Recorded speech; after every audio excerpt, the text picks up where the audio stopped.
বনগাঁ লোকসভার অন্তর্গত কল্যাণী শহরে নির্বাচনী মিছিল চলাকালীন তৃণমূলের দুষ্কৃতীরা তরুণ চ্যাটার্জি কল্যাণী শহর মণ্ডল 4-এর সভাপতির উপর আক্রমণ করে।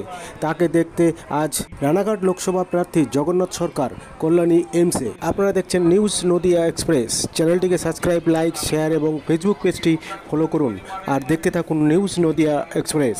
আমি প্রচার করবো না, তা সত্ত্বেও আমাকে মারলো। কম কথা পিছনটা খালি ব্যথা, এখন আমি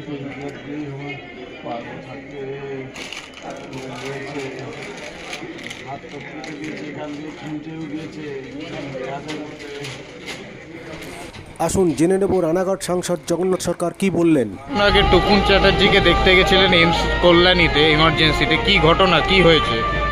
ভারতীয় জনতা পার্টির মিছিলে তিনি ছিলেন পেছনের দিকে।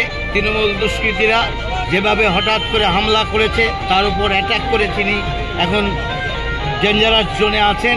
তাকে পেছনে আঘাত করা হয়েছে কানের পাশে, তিনি ভুল বকছেন এবং কানের পাশে ফুলে উঠেছে তাই, এবং হাত দিয়ে রক্তপাত হচ্ছে। আমি সেই পেশেন্টকে দেখার জন্যই এমসে গেছিলাম।